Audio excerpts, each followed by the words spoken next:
नमस्कार। आज हम एक सफर पर चलेंगे, एक ऐसी कहानी को समझने के लिए कि कैसे कुछ एक्ट्स, कुछ मिशन और कुछ बहुत ही जरूरी बैठकों ने मिलकर दुनिया के सबसे बड़े और शानदार संविधानों में से एक यानी भारत के संविधान को जन्म दिया। तो चलिए सबसे पहले एक नजर डालते हैं हमारी पूरी यात्रा पर। ये टाइमलाइन एक तरह से हमारी पूरी कहानी का रोड मैप है। ये उन खास पड़ावों को दिखाती है जहां से गुजरकर हम ब्रिटिश कानूनों के शुरुआती दौर से लेकर भारत के अपने संविधान तक पहुंचे। तो इस पूरी कहानी को अच्छे से समझने के लिए हमने इसे 5 हिस्सों में बांटा है। हर हिस्सा एक पहेली के टुकड़े की तरह है जो हमें ये समझने में मदद करेगा कि ये ऐतिहासिक दस्तावेज आखिर बना कैसे। तो चलिए कहानी की शुरुआत करते हैं। उस दौर से जब भारत में ब्रिटिश प्रभाव धीरे धीरे बढ़ रहा था, हम देखेंगे कि कैसे कुछ शुरुआती एक्ट्स ने सत्ता को ईस्ट इंडिया कंपनी जैसी एक ट्रेडिंग कंपनी के हाथों से निकालकर सीधे ब्रिटिश क्राउन यानी कि ब्रिटिश सरकार को देना शुरू किया। यहीं से एक सेंट्रलाइज्ड शासन की नींव पड़ी। अब देखिए, ये जो शुरुआती कदम थे वो बहुत ही बुनियादी लेकिन बड़े बदलाव लाने वाले थे। एक सुप्रीम कोर्ट की स्थापना से एक फॉर्मल लीगल सिस्टम की शुरुआत हुई और उतना ही जरूरी था कानून बनाने वालों और उसे लागू करने वालों के काम को अलग करना। इसने भविष्य के लोकतांत्रिक सिद्धांतों के लिए एक बहुत बड़ी मिसाल कायम की। ये कदम तो जरूरी थे, लेकिन असली और सबसे बड़ा बदलाव तो अभी आने वाला था। एक ऐसा बदलाव जो भारत में शासन के पूरे तरीके को हमेशा के लिए बदलने वाला था, जो एक युग के अंत और दूसरे की शुरुआत का संकेत था। और फिर आता है एक बड़ा टर्निंग पॉइंट, 1858 का भारत सरकार अधिनियम। इस कानून ने ईस्ट इंडिया कंपनी का राज पूरी तरह से खत्म कर दिया और भारत को सीधे ब्रिटिश क्राउन के कंट्रोल में ले आया। इसने लंदन और भारत के बीच पावर की एक सीधी लाइन बना दी। अब जैसे जैसे ब्रिटिश राज की पकड़ मजबूत होती गई, एक और ताकत उभरने लगी और वो थी भारतीयों की अपनी आवाज, अपने शासन में हिस्सेदारी की मांग।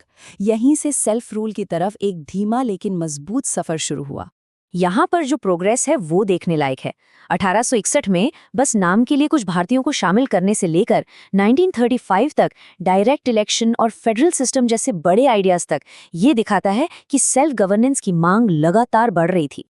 अब तक आजादी का आंदोलन एक ऐसी ताकत बन चुका था जिसे रोकना मुश्किल था। इसके जवाब में ब्रिटिश सरकार ने एक के बाद एक कई प्रस्ताव पेश करना शुरू कर दिया, जो भारत के भविष्य के लिए अलग अलग रास्ते सुझा रहे थे।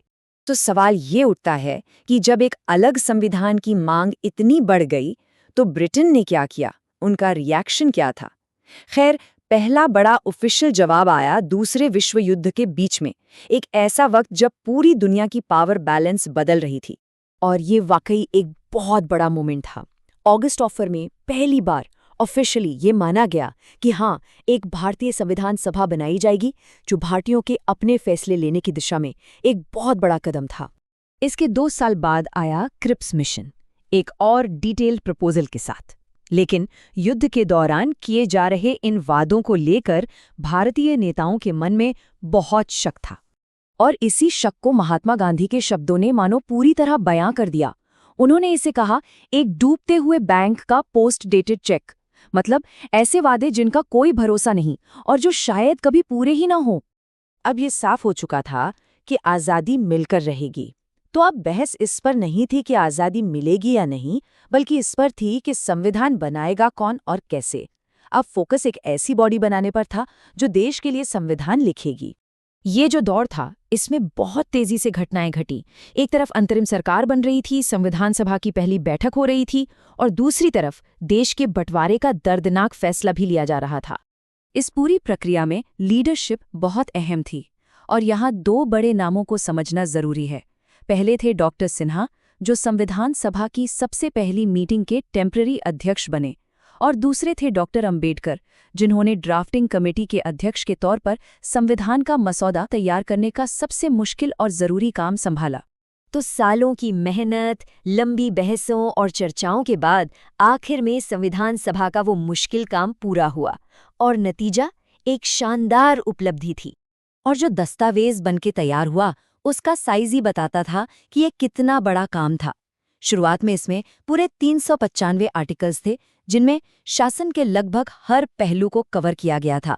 और इन 395 आर्टिकल्स के साथ साथ 8 शेड्यूल्स यानी कि अनुसूचियां भी थीं। इनमें एडिशनल डिटेल्स और लिस्ट दी गई थी जो संविधान के पूरे ढांचे को सपोर्ट करती थीं। और फिर आया वो ऐतिहासिक दिन 26 नवंबर 1949, जब भारत के संविधान को संविधान सभा ने आधिकारिक तौर पर अपना लिया। ये हमारे देश के इतिहास में एक मील का पत्थर था। संविधान के पहले ही आर्टिकल में एक बहुत दिलचस्प और जरूरी बात कही गई है। भारत को राज्यों का महासंघ यानी फेडरेशन ऑफ स्टेट्स नहीं, बल्कि राज्यों का संघ यानी यूनियन ऑफ स्टेट्स कहा गया है। इस भाषा का मतलब बहुत गहरा है। इसका मतलब है कि राज्य इस संघ से अलग नहीं हो सकते। ये देश की एकता की नींव है। और यहीं पर हमारे लिए एक बड़ा सवाल खड़ा होता है। संविधान तो एक शुरुआत थी, एक जिंदा दस्तावेज। तो ये जो राज्यों का संघ है, इसमें केंद्र और राज्यों के रिश्ते पिछले 75 सालों में कैसे बदले हैं और आज भी ये भारतीय लोकतंत्र का सबसे अहम और दिलचस्प पहलू बना हुआ है।